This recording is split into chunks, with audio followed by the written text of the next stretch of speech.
Hi guys, in this video I'm going to show you how to change application icons on iPhone. It's very easy and quick. Just follow this step and you will learn how. First of all, make sure you have an application icon image in your gallery.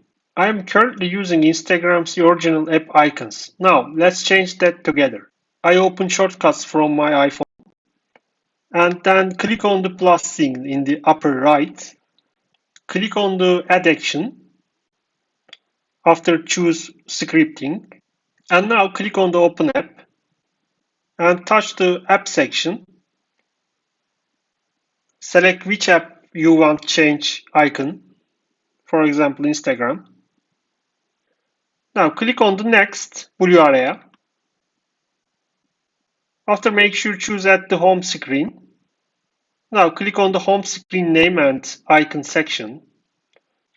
You can change your application name. And now click the purple area and choose photo from your gallery.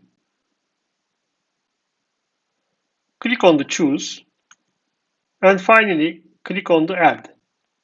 You can see new app icon on your phone. You can remove original application from your home screen.